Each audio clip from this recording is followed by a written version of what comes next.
dalam banyak cerita, banyak saksinya juga. Pernah, ini masyhur sekali cerita ini. Sya'rawi itu ketemu orang ekstrim yang mau ngebom orang-orang Islam yang sedang main di bar. Gem lah kira-kira gitu. Karena di dunia Allah kok maksiat tok, ini baiknya mati aja daripada hidup, daripada ngeleng-ngeleng bumi gitu.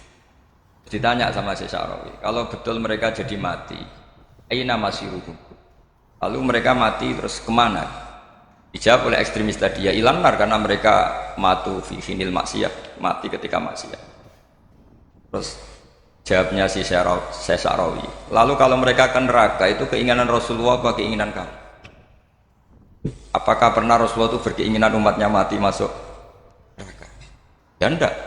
Ya sudah, kalau itu tidak keinginan Rasulullah jangan lakukan. Itu kan satu ilmiah yang luar biasa. Rasulullah tidak pernah ingin umatnya mati dalam keadaan siap masuk neraka. Makanya tidak usah mati pas itu ya. Bener MC tadi, kalau mati milih tanggal dan milih tempat. Ya itu diantara pujian-pujian yang masyhur tuh, yang dulu sahabat ada yang muji Rasulullah itu, "Khuliqta mubarra'un min kulli aibin, faka'an nama khuliqta kama tasya." Jadi itu sebenarnya makalahnya sahabat, tapi yang untung Mustafa Atif karena dapat uang banyak dari nyanyi. Jadi itu sebenarnya makalah normal dari pujian seorang sahabat, tapi yang untung Mustafa Atif. Mungkin yang untung juga pengundangnya karena ternyata abadi ya. Tapi itu makalah itu. Nah cerita Imam Sya'rawi tadi, Sya'rawi Mutawali Sya'rawi ya, Mufassir itu. Saya punya kitabnya itu 27 jilid. Saya sebagai peneliti itu ya ndak astek amat, karena saya butuh adit ya, butuh penguat itu. Dan penguat itu pula yang saya bawa ke sini. Ya ini saya baca terjemahnya dulu, nanti saya baca Arabnya supaya dapat barokahnya Rasulullah SAW sebagai Jami'ul Kalim. Nabi pernah didatangi seorang bedui. Bedui itu Arabi, orang kampung. Minta sama Nabi, karena Nabi itu udah orang kaya, tentu kira-kira saya bayangkan ya dikasih 50.000 atau 10.000. Si Arabi ini tidak terima, dan tidak terima ngomong di depan umum. Ketika Rasulullah tanya, apa saya sudah baik sama kamu? Kata si Arabi tadi, tidak. Karena kamu kikir hanya ngasih saya segini.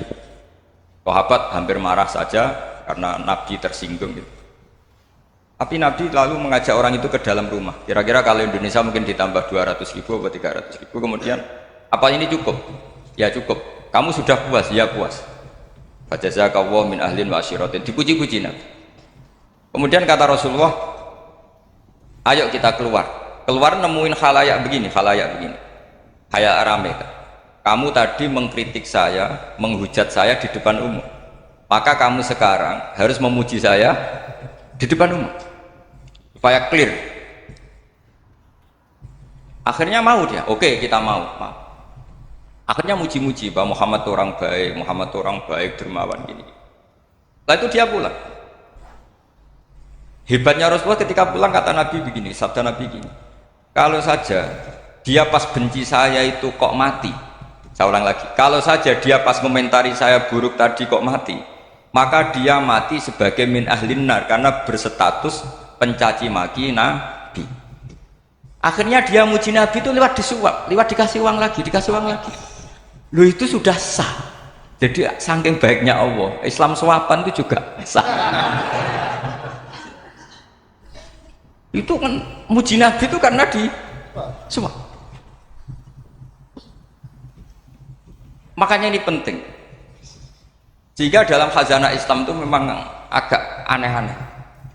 Jadi di antara ceritanya dalam hukum-hukum Islam itu ada orang fasiknya minta ampun, tapi minta karena iman sama hadis bahwa nanti kalau ada orang mati disaksikan orang dua, apalagi kalau 4 min ahli jannah, maka dia min ahli jannah. Itu dia fasiknya minta ampun, nyewa orang. Nanti kalau saya mati bilang saya orang baik. Betul. Setelah dia mati bayar. Ini baik. Satu kampung nggak ada yang percaya ini saksi bohong. Tapi sama Allah diampuni karena kesaksian suapan. Lalu berarti jangan ngalalo suap ya enggak, saya tidak ngalalo suap, ngalalo sedekah. Karena sekarang kalau ada caleg bayar katanya sedekah. Ya sedekah terpaksa. Ini penting saya utarakan karena apa? Allah itu menilai itu tidak sama dengan pikiran kita. Makanya kubu sebelah itu terlalu ekstrim, memaksa Allah berpikiran kayak dia.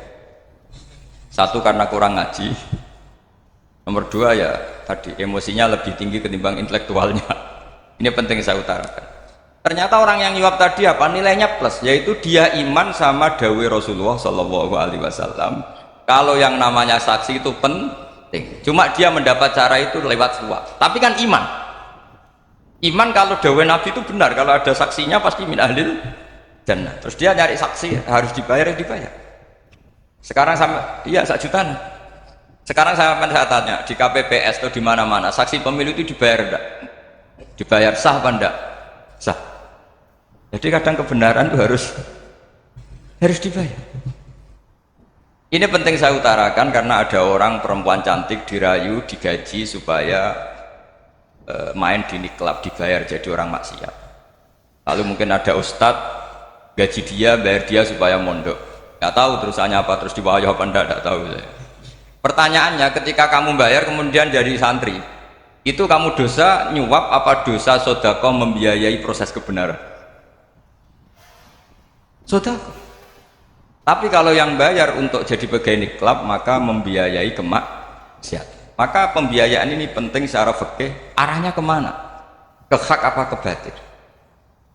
Jika di Fathul Mu'in diterangkan misalnya ada orang layak jadi pemimpin dan kemudian rivalnya itu orang yang menyesatkan atau calon perusak bangsa, ya maka calon pemimpin yang soleh itu wajib berkompetisi meskipun bibadlil mal, karena kalau yang memimpin orang fasik kampung ini rusak.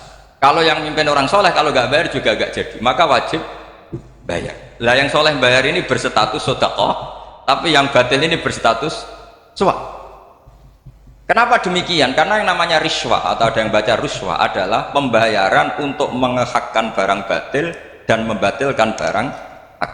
Sementara pembiayaan orang soleh adalah untuk memperkuat hak.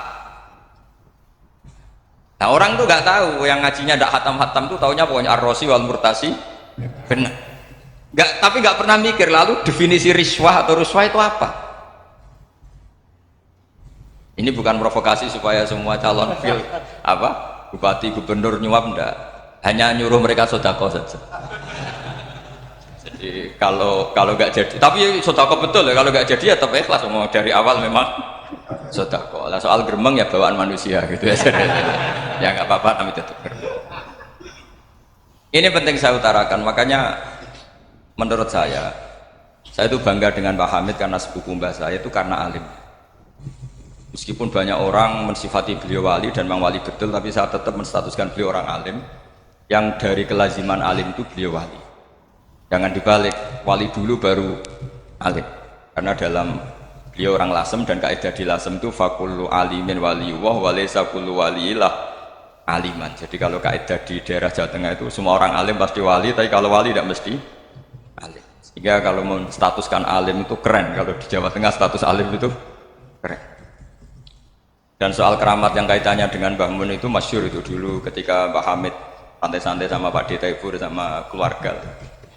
Beliau mau istirahat, kemudian yang datang Kiai Maimun, Mbah Mun zaman itu masih dipanggil Gus. Apa pur ada Pak Taifur di situ. Kata Pak Taifur, kalau manggil Pak D itu Gus Mun. Dan itu Mbah Hamid ngendikan rajulun alimun wali. Ada Pak Taifur orang lelaki yang alim yang wali. Di beliau muji Mbah Mun juga alimun dulu, rajulun alimun wali. Ini penting saya utarakan karena kesanatan keilmuan beliau jelas dari beberapa keluarga di Lasem. Karena di daerah Fakhriyah itu yang tempat lahirnya Pak Hamid juga lahirnya mbah saya. Itu mbah-mbahnya sudah orang alim, termasuk Kiai Sidik Jember itu juga lahirnya di kawasan pondoknya Pak Hamid Fakhriyah. Dan Kiai Sidik punya anak yang namanya Ahmad Sidik yang jadi apa? Rois Am yang sekarang ada Gus Firjon macam-macam, itu semuanya juga keluarga Lasem. Nah saya cerita keluarga ini penting bukan karena tafakhur atau tabai, bukan, karena Allah itu membuat satu tradisi besar memang lewat dzurriyyah.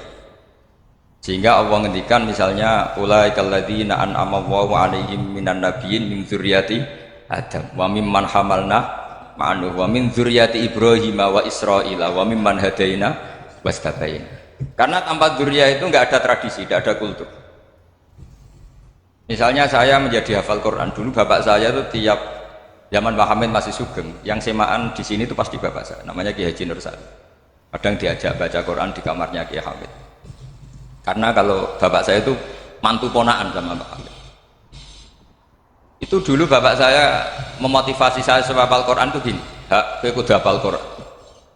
Nak kowe hafal Quran, iku kepaten obor. Kok anak merapal luwe duwe alasan. Jadi kalau ada Gus tidak alim itu mesti salah bapaknya. Karena kalau bapaknya bisa baca wahab, anaknya mau baca primbon tuh malu. Tapi kalau bapaknya sudah bacanya WA, anaknya jadi primbon. Era cucu sudah dukun. Era cucu sudah kayak Dimas Kanjeng, nanti itu pasti. Karena nggak ada rasa malunya. Tapi kalau bapaknya alim, baca wahab misalnya, juga kona'ah, anaknya juga itu figurnya. Cucunya juga gitu figurnya. Makanya disebut zuriyatam ba'duha. Ini penting. Dulu Mbah Mun itu sering ngijazahi saya itu persis ijazahnya bapak, ijazahnya Mbah Hamid. Kalau punya amplop itu ya dibeda-bedakan, ini amplop dari tamu, ini dari pejabat, ini dari orang fakir. Jika penggunaannya juga sesuai itu, tidak serampangan. Karena dianggap amanat. Kalau kita salah tasarruf maka menjadi hisab. Kalau sekarang nggak salah dikumpulkan. Orang desa salam template wadol pitik kuru wedhus kuru. Ambek guse dikutuku HP seri terbaru itu kan kasihan itu. Padahal sing salam template itu ibunya kerja di Malaysia. Mungkin gelantungan ngecat tembok di Malaysia. Hasil salam template digugus tuku HP terbaru itu kan nggak imbang. Nah, tuku tasbih kan sumbut. Ini bukan nyindir tapi ngamuk. Jadi ini penting karena semuanya itu ada hisabnya. Walatus alunna yauma idzin anina. Karena tradisi ini harus kita teruskan ala qadri itu. Karena itu nanti yang mengawal ilmu. Kemudian termasuk tradisi mengakui santri goblok, ini penting. Itu enggak ada santri sebarokah santri goblok. Makanya dulu Mbah Mun, Mbah Hamid, Kiai Alim itu kalau sama santri goblok ya tidak benci. Enggak kayak sekarang semua orang bikin sekolah unggulan. Sekolah unggulan itu kritik saya hanya memproduksi orang-orang yang nantinya mendapat. Kalau kamu punya santri hafal Quran, nanti hadiahnya umroh. Tanglanya umroh, santri pinter hadiahnya beasiswa. Tapi hubungannya sama negara itu mendapat. Sementara santri yang goblok hidup di pedalaman Kalimantan karena di sana belum ada masjid, bikin masjid. Sebagian hartanya dipakai masjid, sebagian hartanya dipakai bangun masjid. Ini yang goblok pendiri masjid, yang pinter pengajian di masjid dibisaroi uang kas masjid. Artinya gini. Ya kalau halalnya halal, tapi kita mbok yo roh hikmahnya orang-orang goblok. Supaya kita tetap ngaji Rabbana ma khalaqta hadza batila. Semua ini ada gunanya. Subhanaka ma khalaqta. Jadi semua ini ada gunanya. Maka bagi santri-santri yang goblok tolong nanti saya di-Fatihai karena saya ini pembela Anda. Lo yang ngomong biar saya karena saya terkenal santri pinter. Kalau yang ngomong sampean goblok kan nggak ada yang percaya. Oh, padune padha gobloke kan gitu. Yang ngomong harus saya. Saya itu niru Rasulullah Shallallahu Alaihi Wasallam. Nabi itu kalau ada santri serabakat pinter itu diwaris sak surat usung nang mulai pinter. Banyak itu. Balighu anni walau ayah. Ada sahabat ngaji hanya diajari idza zulzilatil ardu sudah kamu pulang sudah pinter. Karena betul. Sekarang coba dia ngenangan. Ada santri alim alamah. Mungkin bakasnya furu'iyah. Gimana hukumnya Jumatan? Jumlahnya itu 40 kurang atau 40 pas imam. Kemudian ada yang batal satu, hukumnya gimana? Dia mikir furu'iyah. Sementara yang goblok, dia di desa tertinggal gak ada masjid. Piye caranya dia masjid? Ini bikin aslul ibadah. Yang sini sudah khilaf tentang yang gak penting. Jadi orang goblok kadang lebih keren. Akhirnya apa? Duriannya yang goblok nanti jadi orang alim alama ngekholi wong goblok karena pendirinya biasanya orang pati pinter. Itulah Allah Subhanahu wa taala. Ada bikin sesuatu itu sia-sia. Nah, saya ini korban ilmu itu. Akhirnya santri saya banyak yang enggak jelas. Ya, tapi ya saya terima saja. Saya santri itu macam-macam. Ada yang profesor, ada yang doktor, ada yang goblok, ada yang baru tobat kemarin. Ada yang Cina lagi seneng ahli sunnah wal jamaah, macam-macam. Semuanya ngaji sama saya. Karena saya tetap berkeyakinan Rabbana ma khalaqta hadza. Ini penting saya utarakan karena khazanah kita ini jangan digerus oleh orang yang tidak bertanggung jawab. Pernah ada di hadis Muslim, ini cerita di Sahih Muslim. Ada seseorang sedang sujud, kemudian diinjek oleh orang fasik. Saya ulang lagi, diinjek. Rokobahnya, yang diinjek itu rokobahnya. Lehernya itu diinjek sama orang fasik. Kemudian si yang sujud tadi bersumpah, wallahi la yaghfiru wallahu lak. Demi Allah, Allah tidak akan mengampuni kamu. Itu Allah kemudian mewahyukan sama Nabi di zamannya. Wahyunya adalah, man dalladzi yata'alla alayya alla aghfira li fulan. Laqad ghafartu dzunuba wa ahbattu amalan. Siapa yang mencantut namaku dengan menstatuskan saya tidak bisa memberi maaf, sungguh orang itu saya maafkan, dan yang ahli ibadah amalnya tak cabut semua, tak hapus semua. Karena Allah tuh nggak boleh distatuskan sesuai keinginan kita. Kita sedang soleh terus mengatakan orang lain tidak soleh, Allah tidak akan ngampuni. Ngampuni tidak, itu wilayahnya Allah, dan Allah yaf'alu ma yasha, dan Allah berkali-kali memaklumatkan dirinya yaghfiru liman yasha wa yu'adzibu man yasha. Tapi ini kubu sebelah nyifati Allah hanya wa yu'adzibu, kubu sebelah kan gitu. Tidak pernah kalau Allah disifati yaghfir. Bagaimana Allah gak tersinggung? Allah selalu distatuskan yu'adzib. Kira-kira kalau Allah kan gini, saya ini bisa u'adzib, bisa aghfir, kenapa status saya tinggal yu'adzib? Ini ngaji di mana? Khatam enggak gitu. Makanya resikonya ahli sunnah itu masyhur tuh Pak Hamid Pasuruan, tamu macam-macam diterima. Ketika orang benci Golkar itu ada tamu dari Golkar juga diterima. Ketika orang nggak mau diberi hadiah oleh orang Golkar, Pak Hamid ya diterima. Bilang ke bapak, mengaku lo mau wae nur, duit enggak ana gunane dhewe. Sing marai rawan hisab itu kan kamu dapat uang nggak jelas kemudian kamu pakai pribadi. Kalau orang-orang soleh kan nggak pernah dipakai, kan aman saja. Loh, dihisab apanya? Wong hanya peralon. Kalau istilahnya Pak Hamid itu peralon. Datang diberikan orang lagi, datang diberikan lagi. Kalau kena kamu kan hisab, terus kamu nyate makan wareg glegeken, wah itu uangnya nggak jelas dipakai nyate glegeken, ya mesti hisab. Kalau nggak jelas ya disedekahkan. Kalau ingin bebas apa? Bisa. Tapi kalau sering sedekah biasanya nggak bebas dari miskin. Tapi kalau kamu wali kan tetap, ya Pak Hamid itu masyhur bisa kok. Tapi kan nggak jadi miskin. Kamu nggak terkenal sakok tapi miskin. Ini nggak wali.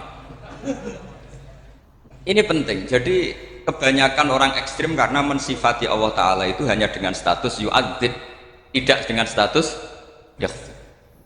Dan itu mereka harus ngaji lagi. Kurang apanya Rasulullah SAW? Nabi sebagai manusia benci sekali sama pembunuh Hamzah karena qatilu ahabbin nasi ila Rasulillah. Itu sama Wahsy. Siapa yang nggak tahu Wahsy? Qatala ahabban nasi ila Rasulillah, itu qatala Hamzah. Dan ketika Nabi nyuwun sewu maksud-maksudna Wahsy, Allah malah nurunkan ayat laisa laka minal amri syai'un aw yatuba alaihi. Ada pilihannya aw yatuba alaihi. Apa yang terjadi? Justru Allah mentobati Wahsy. Memaafkan Wahsy, mentobati Wahsy. Ada sahabat yang dipuji Nabi, Hamamatul Masjid, akhirnya su'ul khotimah. Kita tahu ceritanya siapa? Sa'labah. Makanya kata Mbah Mun sering cerita ke saya. Banyak orang darani saya itu tidak jelas, kata Mbah Mun, karena saya sama siapa saja baik, sehingga banyak yang nuduh saya itu tidak jelas.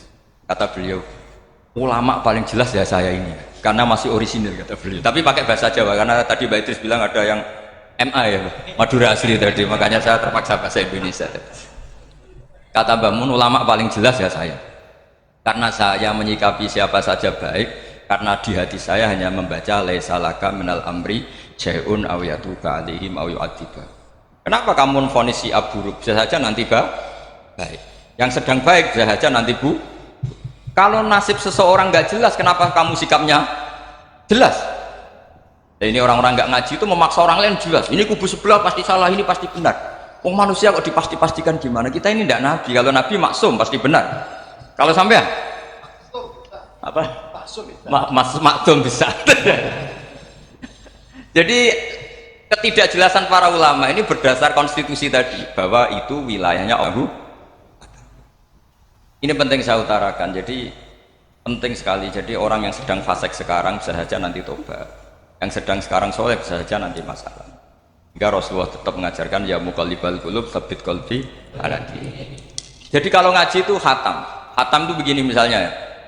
Saya pernah ngaji Ihya, belajar Ihya khatam. Bahkan saya punya takrirannya berdasar kitab Ithaf, sarahnya Ihya. Kalau ingin tahu sanadnya sarah Ihya, ya misalnya Gus Idris ini oleh Idris ngaji Mbah Hamid Pasuruan, ngaji Mbah Dimyati. Mbak Dimyati ini ngaji sama kakaknya Kiai Mahfud Termas. Kiai Mahfud ngaji sama abahnya Kiai Abdullah. Kiai Abdullah ngaji sama abahnya Kiai Abdul Manan. Kiai Abdul Manan ini mulazim terhadap Sayyid Murtado Az-Zabidi. Jadi kalau santri Salafiyah ini ya kira-kira tokoh Sabiah. Karena Mbak Idris Sadisa ya kira-kira sampean itu dari pengarang Ithaf itu baru tokoh berapa? Sabiah, masih keren. Turun pitu. Masih kaya lah kamu kok miskin turun ke wolu katanya. Jadi nanti kalau kamu masih keren itu sampean ngaji kitab kalau khatam saya ulang lagi kalau khatam itu memang ada bab-bab di mana ulama itu harus tegas harus tafriq bainal haqqi wa bainal batil. Oke, itu bagus, mana yang hak mana yang batil kita bedakan di bab itu bagus. Tapi kalau nanti kamu ngaji bab tawadhu lihat di Bidayatul Hidayah atau di semua kitab tasawuf bab tawadhu itu kalau melihat kamu orang kafir, kamu melihat orang apa? Kafir. Ini aso ma'akufri, ini maksiat wajar dia kafir. Saya ini muslim kok maksiat. Fadam bi akbah, maka dosa saya lebih buruk. Melihat orang tua, mesti ada aksaru ibadatan. Ini lebih tua, mesti ibadahnya lebih banyak. Nanti kalau melihat anak kecil, ada azharu minni sinnan, pasti maksiatnya banyak saya. Jika terus evaluasi gitu, sehingga nggak pernah takabur. Misalnya di sini, saya ini kan gayanya keren, duduk di atas sampai di bawah. Gayanya tok, hakikatnya sampai lebih sombong karena memerintahkan saya. Jadi panitianya itu, makanya saya merasa tawadhu saja meskipun berdiri. Karena hakikat saya ini makmur, diperintah. Panitia ini, penyelenggara ini amir, pemerintah. Kira-kira sombong mana? Itu sekali saya tidak memaafkan, finnar itu.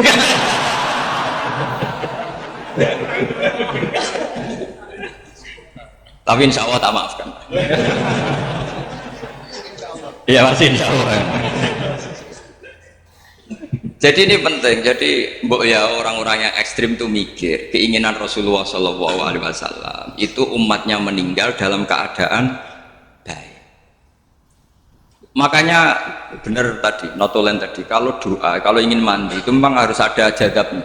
Tapi yang asli loh ya, jangan gaya-gayanan. Ya asli betul, yang nggak khilaf memang asli.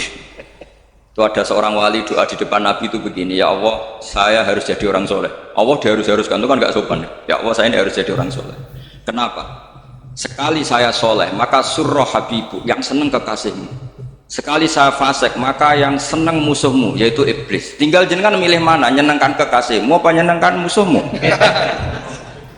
Akhirnya dapat aku ya sudah soleh aja soleh ini kok doa kok neror orang ini. Jadi ya Allah saya harus jadi orang soleh. Kalau saya jadi orang soleh surroh habibuk yang seneng kekasihmu.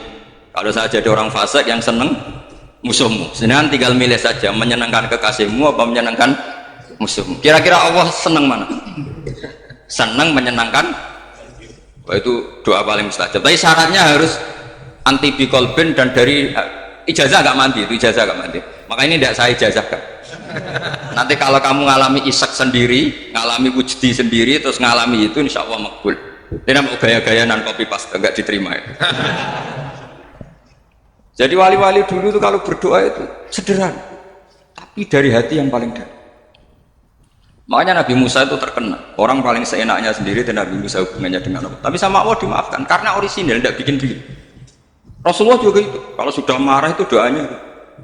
Cuma celakanya ditiru Nirawarisman dulu.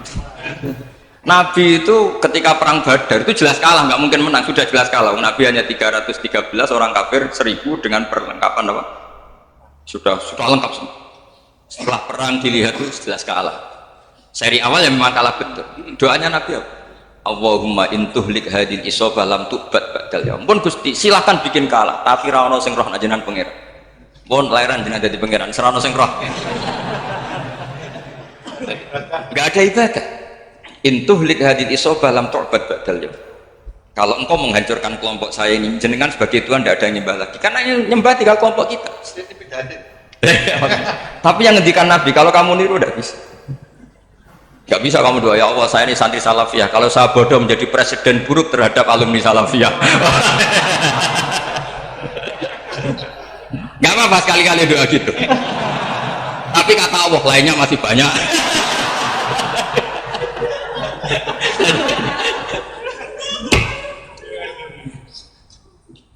Tapi itu syaratnya tadi harus ada al-wujdi wasima. Jadi makanya Imam Ghazali punya kitab al-wujdi wasima. Karena ada masrob, ada syarat. Jadi wali ngikuti para nabi itu ada masrob, ada syarat. Sehingga perasaannya itu beda. Saya punya sekian contoh. Makanya tadi saya bilang di sini yang cerita nanti tak baca Arabnya ya tabarruk dengan jamil apa kalim. Jadi Nabi menyontohkan gini ya. Hubungannya Nabi dengan umatnya itu kata Rasulullah ibarat orang punya unta atau sapi yang susah, yang sarodat itu berat. Kalau bahasa sini nama itu yang larat ya Pak? Melayu. Terus orang-orang lain ingin membantu, kubu sebelah ingin bantu, tapi ketika mereka ingin bantu malah unta ini tambah lari karena asing. Semua selain pemiliknya ini kan bagi unta itu asing. Jadi mau dibantu ditangkap tambah lari karena ini orang asing semua. Ngajinya agak jelas, asalnya agak jelas, tapi mau ikut umat Islam ini asing semua. Akhirnya kata Nabi yang punya unta tadi datang, kemudian ngambil rumput, terus unta itu dipanggil, kemudian unta itu ngikuti. Kata Nabi, ibarat saya seperti itu. Kalau saya yang memimpin Islam, saya yang merawat umat saya, maka umat akan mudallalah, akan nurut. Tapi kalau yang rumat kalian, malah Islam menjadi kacau. Kenapa menjadi kacau? Karena tadi nyifati Allah saja salah. Orang Islam baik dihukumi kafir hanya karena tahlilan, hanya karena manakiban dihukumi kafir. Sekarang inginnya Nabi orang menjadi muslim apa kafir? Inginnya Nabi orang menjadi muslim apa kafir? Muslim. Lalu gara-gara melakukan perilaku tertentu dihukumi kafir. Iya, ziarah wali songo musyrik, nyekel patok musyrik. Katanya minta sama mayit. Padahal saya andekan jadi mayit itu diziarahi sampean enggak seneng. Enggak senengnya karena ya kadang murid itu jari gurunya ya kurang ajar. Masa gurunya dibilang gini, ya Allah, ingkana musinan fazid fi ihsani wa ingkana musian fatajawaz anhu. Kata gurunya, soleh tenan darani ingkana. Makanya saya tidak suka zaman ziarah ke saya, kecuali doanya ditasyakan dulu ke saya. Makanya nggak boleh ziarah itu pada Nabi, bisa murtad kan? Coba itu baca di depan Nabi, murtad gak? Ya Allah kali ini baik maka gini, kalau buruk masa Nabi baiknya ingkana. Lah orang-orang yang menyerang kita itu nggak ada zaman sahabat doa seperti itu. Ya mesti nggak ada, mana mungkin sahabat baca itu di depan Nabi. Masa Nabi didoain ya Allah kalau dia baik maka fazid, maka kalau dia buruk ya nggak mungkin. Lah mereka nyerang kita itu nggak ada dalam sejarah sahabat. Ya, sahabat kok nahlili Nabi juga Nabi mau didoain maghfirlah. Kan ngenyak kan Nabi jadi didoain maghfirlah. Ya mesti saja sahabat gak akan tahlilan. Yang kabudut itu Rasulullah, bahkan diistilahkan kabudut saja salah, intaqala ila rafiqil al. Nah kalau sampai harus ditahlili, kalau enggak yang rokok betul. Amalnya pas-pasan, dosanya berkelanjutan. Kondak gimana? Punya tanah warisan yang hasil merebut milik orang lain, kamu sudah mati, dipakai anak cucumu, ini berkelanjutan enggak dosanya? Berkelanjutan, berseri-seri. Mereka kalau nyerang kita kan sahabat tidak melakukan itu untuk Nabi, ya nggak mungkin lah sahabat mendoakan itu pada Nabi, kan nggak mungkin. Coba kalau kamu jadi mayit, terus kamu gurunya, terus ada murid kamu bilang Allahumma ingkana musinan fazid fi ihsani wa ingkana musian fatajawaz. Aduh, mesti kalau kamu bisa bangun. Ya Allah cong meyakini saya soleh itu masih ingkana. Kalau guru saya soleh maka, kalau guru saya buruk maka, itu kan taklek namanya Pak, itu kan kurang ajar. Terus saya tidak pernah doa gitu di depan Muhammad Rasulullah, tidak pernah. Saya kalau doakan bangun tidak pernah. Allahumma ali darajati fil jannah gitu. Saya nggak pernah, ingkana nggak pernah. Karena andekan itu saya juga sama kok. Cuma kalau ada orang doa di bangun gitu ya karena orang lain ya tak biarin. Tapi saya ada bilang amin, ya biarin aja sudah. Tapi kalau santri sarang nggak usah lah doa ya apa? Ingkana kok. Masa meyakini solehnya gurunya kok nunggu? Ini bukan ijazah, ini marah.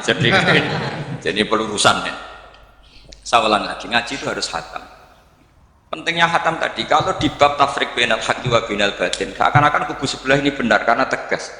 Tapi kitab itu tidak hanya bab itu, juga ada bab tawadhu. Di bab tawadhu itu, misalnya kita melihat orang kafir, ini wajar maksiat kan dia kafir. Masa saya mukmin maksiat?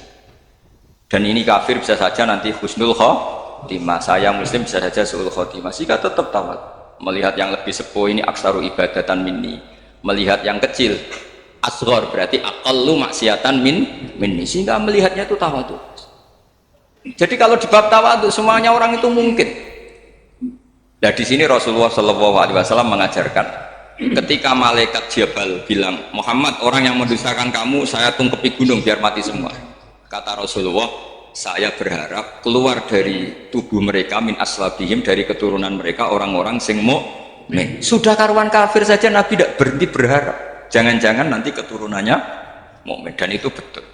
Kita tahu Abu Lahab punya anak Darrah itu mukminah. Abu Jahal punya anak Ikrimah juga mukmin. Dulu Walid bin Mughirah musuh besarnya Rasulullah punya anak Khalid bin Walid.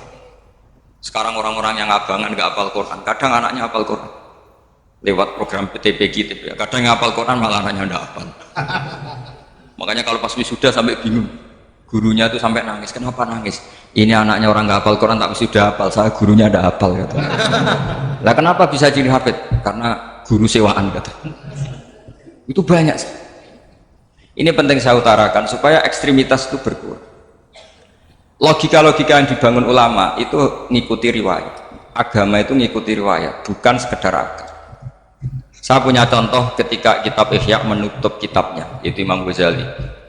Itu ada dua orang. Ini di akhir kitab Rojak dan dipakai menutup kitab Ihya sebagai rojaknya Imam Ghazali. Ada dua orang min ahli nar dipanggil sama Allah. Ini sekaligus ijazah. Kali ini ijazah betul. Yang dipanggil di ke surga itu masih muqayyad dan biangkalil jahim, masih muqayyad, masih dibelenggu sama atribut neraka. Terus sama Allah ditanya, dia jong kabarin rokok, wah syarro makan dan istimun rokok jenang takok, sekarang ra enak deh. Terus kata Allah, ya sudah kamu kembali ke sana karena kamu memang orang fasik. Itu lari, semangat mau ke neraka. Ini ijazah. Semangat disuruh kembali ke neraka itu semangat lari. Allah tanya, loh jong kenapa kamu semangat? Ya Allah, saya ini sudah kapok. Dulu ketika di dunia kamu perintah, engkau perintah, saya tidak semangat. Maka kali ini jenengan perintah, saya semangat. Karena saya sudah kapok. Setiap engkau perintah, saya ada lari semangat kan neraka. Nah barokahnya semangat masuk neraka ini, kata Allah ya sudah kamu di surga saja. Maka ijazah nanti kalau ada pengumuman silahkan masuk neraka. Kamu harus lari sekencang-kencang. Karena itu perintah Allah apa? Yang ketika kita di dunia kalau diperintah males-malesan. Kalau kamu diperintah sholat subuh jamaah kan males-malesan. Dan itu menjadi kita masuk neraka. Sebagai kafarah itu ya Allah, karena ini perintah engkau, saya tidak males-malesan lagi. Wis ngebalikin roh, lari semangat. Allah akhirnya harus dimaafkan. Panggil lagi, sudah di surga saja. Barokahnya semangat masuk neraka. Nah, ini ijazah ini. Ya diterima ya. Kok enggak semangat terima ya. Yang kedua enggak. Sudah kamu kembalikan neraka, pelengahan gitu. Enggak semangat. Allah dilihat terus enggak semangat. Kenapa kamu toleh? Ya Allah, saya tidak pernah ngira ketika engkau manggil saya ke surga, kemudian engkau kembalikan lagi ke neraka. Ya sudah di surga saja. Barokahnya husnudzon. Jadi ini ijazah, kamu milih dua itu, milih yang mana terserah. Artinya apa? Logika kamu itu tidak mesti masuk apa yang dilakukan oleh Allah Subhanahu wa Ta'ala. Itu logika kamu kan tidak masuk, tapi Allah yaf'alu ma yasha. Ini penting saya utarakan. Nah, tapi orang-orang ekstrim itu maunya nyifati Allah hanya status yu'adzim, yantakim, jabbar, qahar. Sifatnya Allah Ta'ala itu 99. Kenapa apa kamu hanya satu? Jadi tetap saja menghadapi fenomena seperti ini tetap laisa laka minal amri syai'un aw yatuba alaihim aw yu'adzim. Sehingga setahu saya Mbah Mun, Mbah Hamid Pasuruan, guru-guru kita, habaib yang alim-alim itu melihat tamu macam-macam ya dilayani semua. Karena ini ngadepi fenomena sosial yang semuanya tidak jelas. Kalau nggak jelas apa? Ya kita bisanya berharap karena afdalul ibadah itu intidharul farad. Kalau belum Islam sekarang kita harapkan nanti. Kalau bapaknya enggak kita harapkan anaknya. Kalau anaknya belum kita harapkan cucu. Karena agama ini limangka nayarjuwa wal yaumal akhir. Agama ini bagi yang terus berpengharapan, bukan bagi yang putus asa. Ini yang penting saya utarakan. Jadi apalagi Allah sudah punya rencana tadi, yang goblok-goblok di pedalaman Dayak bikin masjid, yang pinter-pinter ramen lomba untuk sangu, untuk umroh. Kira-kira memberi sama mendapat pahalanya keren man? Memberi. Tapi tidak usah jadi goblok. Goblok tidak usah direncanakan, sudah terjadi. Jadi makanya saya bela karena sudah terjadi gitu. Tapi tidak usah direncanakan. Nanti terus wah goblok aja cara Gus Bak gak apa-apa ndak. Sudah kadung ini cuma kita itu iman ya. Jadi karena yang pinter itu yang jumlahnya tidak banyak. Ini kita bully saja. Karena kamu bully pun tetap mulia kan orang pinter ini. Tapi kalau orang goblok gak dibela habis dia. Yang pinter, buat dikritik kayak apa kan tetap mulia kan? Lah yang muji sudah banyak, saya ngeritik saja lah. Ini tidak akan jatuh. Tapi yang goblok ini kan nggak ada yang bela. Saya sebagai umatnya Rasulullah, pecinta umat Rasulullah tak bela, tenang saja. Ada hikmahnya apa? Hikmahnya orang. Betul, saya itu sering ketemu dokter, ketemu profesor itu nangis. Tak tanya kenapa nangis. Bapak saya itu petani, saya di Jogja sampai jadi dekan, jadi rektor. Tapi saya sekarang rektor. Anak saya sekedar SMP naik itu sudah senang. Nggak dengar kabar ketangkep BNN sudah senang. Padahal saya ini ahli metodologi. Ternyata pinter bapak saya. Karena bapaknya tadi hanya petani bisa menjadikan anaknya profesor. Tapi profesor tidak mesti bisa jadi. Anak saya naik SMP aja sudah senang. Karena Allah ingin membuktikan pinter kamu itu tidak ada artinya di depan irodatul. Di depan apa? Irodatul. Supaya orang tunduk. Lo coba yang jadi ulama tabi ini tuh rata-rata abnaul mawali, anaknya budak yang dimerdekakan. Karena Allah seperti itu. Ada yang tokoh yang tadi zuriyatam ba'duham 4 itu harus kita jaga. Saya termasuk orang yang ditakdir punya mbah-mbah alim, itu juga harus dijaga. Yang nggak alim peluangnya masih banyak, banyak sebanyak-banyak. Asal tadi lewat jalur sregep dan kalau bodoh ngaji saya. Tak ajari robbana ma khalaqta hadza napa? Karena ayatnya gitu, min dzurriyyati Adam wa mimman hamalna ma'an wa min dzurriyyati Ibrahim wa Israil. Terus terakhir ditutup wa mimman hadaina wajtabai. Itu umum. Tidak jalur nasab. Siapa saja yang hadaina wajtabai. Ini penting saya utarakan, jadi ini sebagai penutup tak baca teks Arabnya supaya kita dapat barokah Jami'ul Kalim. Karena sebarokah-barokahnya bahasa Jawa atau bahasa Indonesia masih barokah bahasa Arab. Cuma kalau tidak saya terjemah dulu, nanti saya baca ini kamu amin, amin dikira doa aja sih. Makanya ini diterangkan dulu, biar nggak korban apa? Diamini. Karena saya ini pernah Jumatan di satu kampung, imamnya itu sepuh. Imamnya sepuh, khutbah itu nggak selesai-selesai karena dia nggak bisa menyelesaikan sesuai teks di bukunya itu. Yang belakang mantul terus amin, amin. Akhirnya Pak Khotib ngadeg lagi, cungkur doa, cungkur.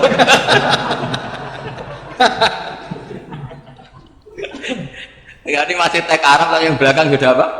Amin, amin. Ya saya baca. Ini disimak. Bismillahirrahmanirrahim. Wa ruwiya anna arabiyan ja'ahu yatlubu min husai'an fa'atahu. Sumaqala ahsantu ilaika, dikasih sesuatu ya tadi saya contohkan, misalnya dikasih hanya 10.000. Qala al-arabiyullah wala ajmalta, kamu ya belum berbuat baik. Fa ghadibal muslimun wa qamu ilaihi. Orang-orang Islam marah besar karena Nabi dikomentari la ajmalta, kamu tidak orang baik. Fa asyara ilaihim an kuffu, kata Nabi jangan kamu pukulin. Kalau di Madura sudah tuntas tuh kena celurit itu kalau. Sumakoma, kalau di MA tadi ya, di Madura asli tadi ya. Sudah tuntas. Sumakoma wa dakhala manzilah.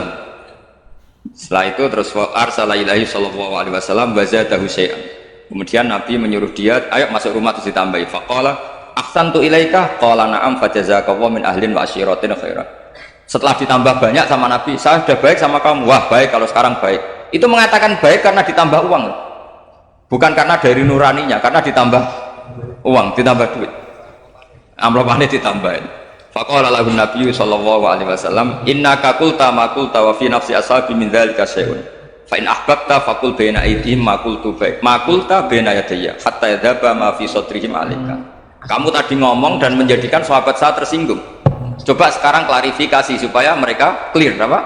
Itu menunjukkan klarifikasi itu termasuk wataknya Rasulullah Shallallahu Alaihi Wasallam. Tadi kamu menyinggung saya di depan umum, maka sekarang kamu muji saya juga harus di depan umum supaya clear, supaya mereka tidak punya perasaan macam-macam. Sudah akhirnya qala na'am falamma kana al-ghadu awil asyu ja'a faqala sallallahu alaihi wasallam inna hadzal arabiyya qala ma qala fazidnahu fazama'nahu radiya kadzalik qala na'am fajazakallahu min ahlin wa asyiratin khairan. Faqala Nabi sallallahu alaihi wasallam, ini penting ya bagi semua dai, bagi semua ustad. Masali wa masalu hada masalu rajulin lahu naqatun syaradat alaihi fattaba'an nasu atau fa'atba'an nasu falam yaziduha illa nufuran fanadahum sahibuha khallu baini wa baina naqati fa inni arfaku biha minkum. Jadi namanya unta, sapi atau kuda itu lebih terbiasa sama pemiliknya sama orang lain. Sama pemiliknya. Kalau orang lain ikut mantu ketika berat malah tambahlah lari. Sama kiai sama umat itu, kalau kiai kan punya syafaqah sama umat, maka ininya umatnya dimaafkan. Tapi kalau kubu sebelah ininya mengkafirkan, mendosakan, membid'ahkan, itu bisa diharap nggak umat mau kembali, malah lari. Makanya saya pernah ngalami ini serius. Ada orang tukang ngafir-ngafir nawang NU di majelis, satu majelis dengan saya. Singkat cerita semua NU pinter, supaya jamaah duhur itu wajib sholat. Ayo jamaah, aku gak sholat. Kenapa? Kafir sholat bareng. Nggak wajib mengkafir sholat. Nggak usah kafir, sholat aja. Mereka itu kan omongannya ta'arud, mengkafirkan kita tapi mewajibkan kita sholat. Sholat wajib nggak bagi orang kafir? Nggak wajib. Berani nggak mereka mengatakan yang dikafirkan nggak perlu sholat karena sudah kafir? Berani nggak kira-kira? Nggak berani. Jadi omongan mereka itu paradoks semua. Karena memang nggak pernah ngaji. Nggak pernah apa? Nggak pernah ngaji. Ngajinya betul-betul. Nggak pernah khatam tadi. Ya, jadi kata Rasulullah, fa inni arfaqu biha minkum wa a'lam fatawajjalaha baina yadayha fa akhadalaha minkum mil ardi faradda hatta ja'at wastanaqat wa shadda 'alaiha rahlaha wastawa 'alaiha wa inni law taraktukum kaqaulihi. Terus ya sudah seperti itu. Faradda hatta ja'at wa shadda 'alaiha rahlaha wastawa 'alaiha wa inni law taraktukum. Terus itu walhasil itu terusannya hadis itu, kalau saya membiarkan dia dengan keyakinannya tadi mengkritik saya dan dia mati, maka dakhalan. Jadi intinya gini, seneng Nabi dibayar itu sah. Seneng Nabi dibayar itu sah. Seneng Nabi dibayar itu sah. Jadi ya kalau ada maulid terus kiainya ngasih makan-makan itu menjadi seneng Nabi karena ada Bukharinya, itu juga sah. Ono zaitun sah. Terus kiainya seneng karena untuk amplop juga sah. Jadi ini sudah ini sama-sama sah. Karena untuk kebaikan selalu sah. Ya, habis doang ngajian di sini, sih ada sarapannya tetap. Iya. Kopi dan sarapan ngaji pagi. Jadi orang datang ingin sarapan tidak apa-apa. Tidak apa-apa, sah itu. Sayyid Muhammad juga gitu, kalau ada orang ngaji dikasih uang juga sah.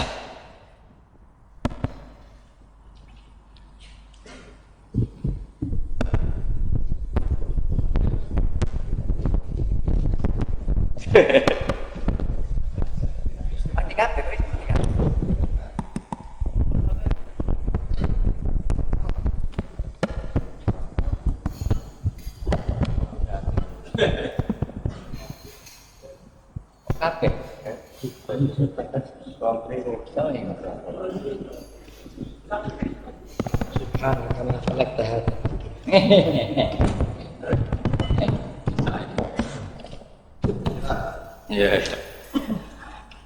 Ya, jadi ini jelas ya, jadi riwayat ini jelas. Kemudian riwayat yang ada di kitab Bukhari ketika Rasulullah didustakan, dibully. Ini wa ana mahmum ala wajhi falam astafik illa wa ana biqarni sa'alib, yang di bawah garis itu ada yang di Bukhari. Farafatu rasi fa idzan ana bi sahabatin qad adallatni fa nadartu fa idzan fiha jibril fa nadani fa qala inna wa qad sami'a qala qaumika laka wa maraddu 'alaika wa qad basa ilaika malakal jibal litamurahu bima syi'ta fihim fa nadani malakul jibal fa sallama 'alaihi tsumma qala ya Muhammad fa qala dzalik bima syi'ta in syi'ta an udbika alim al-akhsaban fa qala Nabi sallallahu alaihi wasallam bal arju ayyukhrijawahu min aslabihim ma ya'budu wa wahdah la yusyriku bihi syai'an. Jadi Nabi menghadapi yang sedang kafir saja nggak putus asa, bisa saja mereka nanti melahirkan anak-anak yang Islam. Jadi kalau ada kiai menghina orang kafir itu jangan melihat kiai kok kancanan wong kafir, yang benar itu kiai yang penuh harapan, sehingga sama orang kafir saja berharap. Tapi sekarang enggak, kiai kancanan wong kafir, kiai kok kancanan wong fasik. Logikanya dibalik, kiai nelateni wong kafir nak menawa anak turune masuk Islam, kiai nelateni wong fasik anak menawa dadi soleh. Logikanya harus seperti itu. Nah, soal perang itu beda. Perang kan mereka sudah menstatuskan diri ingin bunuh kita, tentu kita harus berani untuk mempertahankan diri. Tapi kalau kondisi normal tidak bisa seperti itu. Ini kan kondisi normal. Itu Rasulullah. Ya nggak boleh, karena tadi. Bahkan kalau saya pernah ngaji ini di Sidogiri pernah cerita Rasulullah jajar Nabi Nuh. Ada seorang wali, pasnya Abu Hasan Asyadili. Siapa Abu Hasan apa? Asyadili. Mimpi ketemu Rasulullah jajar Nabi Nuh. Kemudian Nabi Nuh itu digojlok sama Rasulullah. Kamu pernah maksudkan kaum kamu, bisa saja fi aslabihim atau fi zuhurihim ada nasamatan sing tu'minu billah. Sekarang misalnya begini ya, ini orang kafir. Di sini tuh ada gen yang ribuan ila yaumil qiyamah.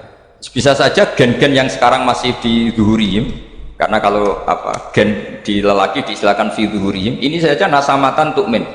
Nasama yang nanti mukmin. Kalau dia mati kan berarti kamu membunuh calon orang mukmin berikut. Jadi, tapi ya sama. Tapi kalau kamu bilang dibiarkan, bisa saja ini ada nasamah sing calon kafir. Berarti kamu membiarkan kekafir. Nah di sini hebatnya Allah. Allah bikin Nabi Nuh mewakili istihad potensi kekafiran berlanjut, sehingga beliau bilang wala yalidu ila fajiran kafarom. Paham ya kan? Rabbila tadzar alal ardi minal kafirina dayara innaka intadzarhum yudillu ibadaka wala yalidu ila fajiran kafaro. Logika itu terwakili oleh Nabi Nuh.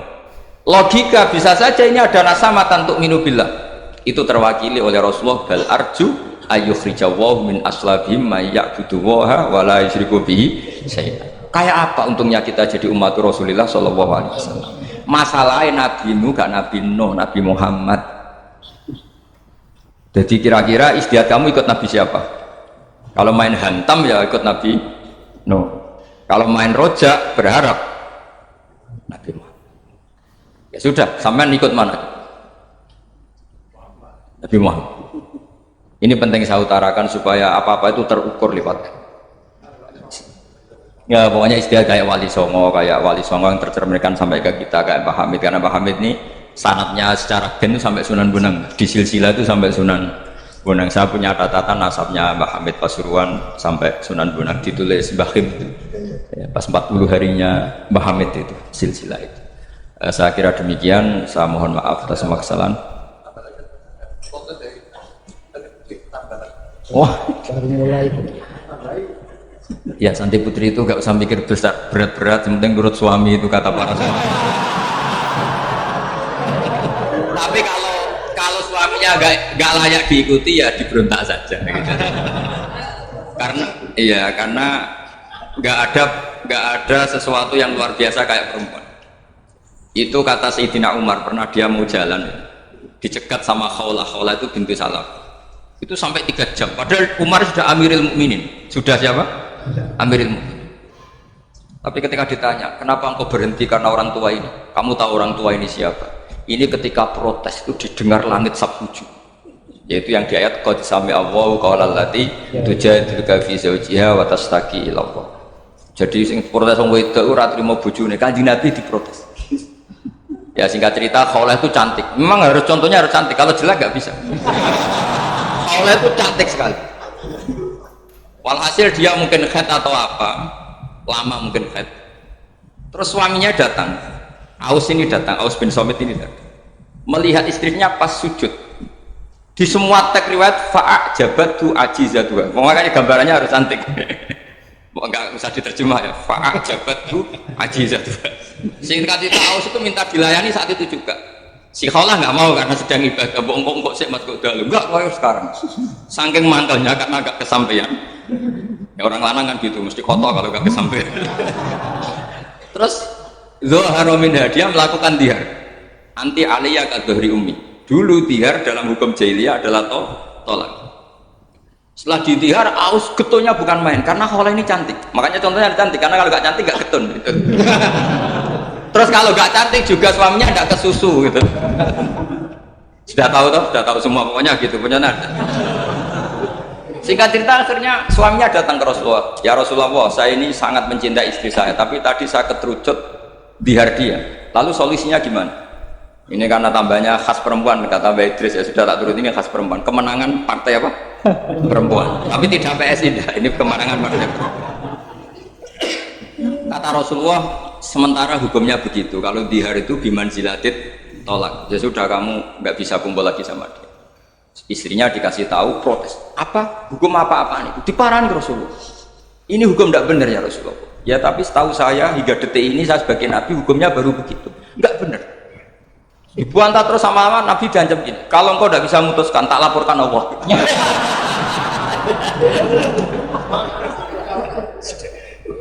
Akhirnya ini pulang betul, pulang sujud, sholat, lapor sama Allah.